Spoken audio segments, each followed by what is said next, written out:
Mix by Durga recording studio हावे धर्मशाला के पास। DJ मोहित राज सिवान।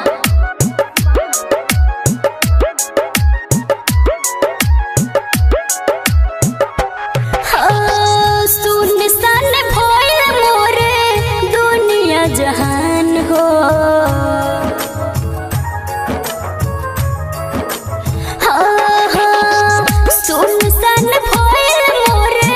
सुनसान भइल मोरे दुनिया जहान हो।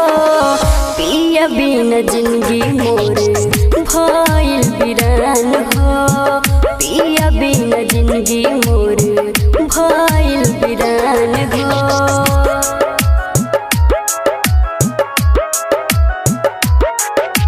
डीजे मोहित राज सिवान।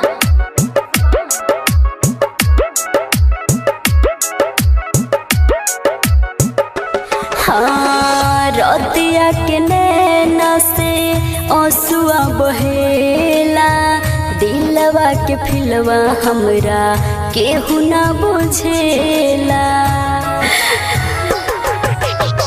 रतिया के नैना से आंसुआ बहेला, दिलवा के फिलवा हमरा केहू ना बुझेला।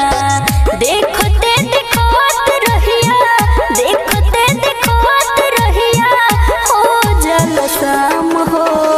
पिया बिना जिंदगी मोरे भइल वीरान हो, पिया बिना जिंदगी मोरे भइल वीरान हो।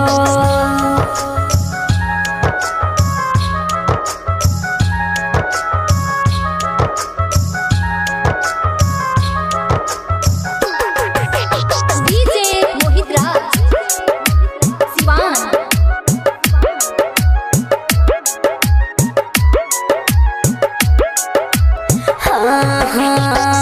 राइटर सनोवर सोनू जाने सतावा, भइल का कसूर हमसे इतने बतावा।